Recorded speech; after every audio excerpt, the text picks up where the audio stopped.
Hey there, welcome back to the channel. This week we're looking at one of the new releases from Watches and Wonders from Tudor. This is a new Black Bay 41 in a monochrome colorway. I'm not sure how many people were asking for this watch, but now that Tudor has released it, it feels like it makes a lot of sense. Last year we saw the first major update to the Black Bay 41 in quite some time, since it received the manufacturer Knisi movement. Last year we saw a revised case design released for the Black Bay 41, as well as a METIS certified master chronometer movement, as well as a few small dial changes. Now those changes to the case especially address some of the major concerns that people had had with the Black Bay 41 since it was released over a decade ago. Namely, the thickness and kind of slab-sidedness of that watch was addressed by shaving almost a millimeter off of the thickness. They also moved to a lollipop seconds hand and a new 2 lines of text at the bottom of the dial acknowledging the master chronometer movement within. This year, Tudor is following up on that release with a new colorway of the watch, and it's being called the Monochrome for its pure white on black configuration. Now, we generally associate gilt dials with the Black Bay collection as a whole. There are a few exceptions to that, though, obviously, but these mainline time-only watches in the Black Bay collection generally do get the gilt treatment. This is the first time that we've seen just a stark, modern, white on black take in the Black Bay 41 range. And it should come as no surprise, the design works exceptionally well here. Now the new case actually measures closer to 40 millimeters exactly at the case itself, and then a little bit more than that at the edge of the bezel. The lug-to-lug measurement here is 49 millimeters, and the case thickness is 13.5 millimeters. Now those are all relatively reasonable numbers, and this watch wears perfectly fine on the wrist. And while those changes aren't huge, this watch wears really well. And one of the other things that helps with that is the move to a 21 millimeter lug span. The watch originally launched with a 22 millimeter lug span. It's had a little bit wider on the wrist. This has a much more natural taper to itself, from the width of the case to the width of the lug, all the way to the 5 millimeter taper of the bracelet. It just feels like a more classically proportioned dive watch. And again, this does make use of an independently certified master chronometer movement. Tudor uses METIS for this. They also certify movements for Omega. That means that this movement will time at 0 to +5 seconds per day.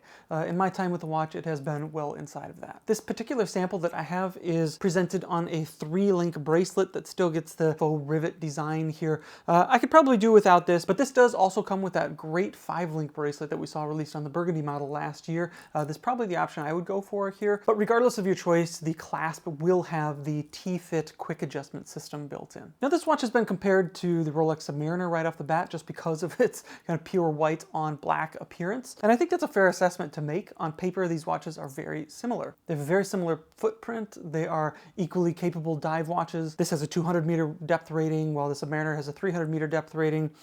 They both have in-house manufacture master chronometer movements. Of course, the Rolex uses a superlative chronometer inside. And now that they look a little bit the same, it really feels like this watch could fill the same role conceivably in your collection. Now, in hand, it's a slightly different story. The bracelet, for instance, doesn't feel quite as good. There's a few little tells here and there, but this is less than half the price of the Submariner. So if that's a look that you're going for, or if you are a person that just wants to have a single dive watch in your collection that could kind of do it all, this is a great candidate for you. Conversely, if you're a person that collects a lot of dive watches, you have a lot of dive watches, and you maybe find yourself looking for the more funky, more personality-rich type options out there, of which there are plenty, this watch might feel a little boring to you. This watch may represent a redundancy in your collection. What I like about this watch is Tudor's willingness to present this design without the gilt treatment in a pure black and white format in steel. This watch makes a lot of sense, and it could represent something of a turning point for the Black Bay collection. This is a much more mature watch than it was when it was first released over a decade ago. And them doing this design in this way gives me a lot of hope that we'll see a greater diversity in their approach to some of their designs within the Black Bay collection. You can imagine a Black Bay 58 GMT with something similar to this, or a Black Bay 54 or Black Bay 58.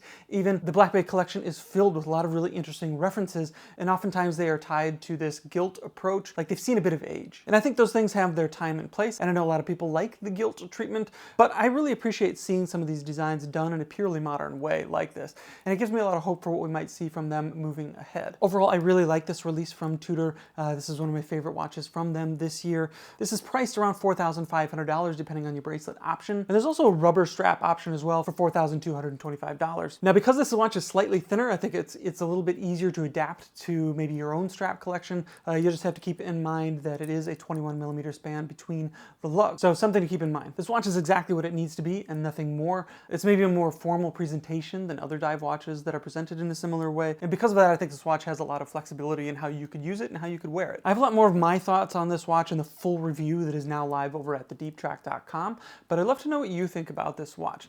Do you prefer the gilt treatment on these watches, or do you like to see them presented in a more modern way? How do you think this design holds up in a pure black and white execution? Let me know your thoughts in the comments down below. And if you enjoy this content, now's a great time to subscribe. A like and a share also helps me out a lot. Keep an eye out for more reviews of the new watches from Watches and Wonders 2024 coming soon. Thanks again for tuning in. Until next time, take care.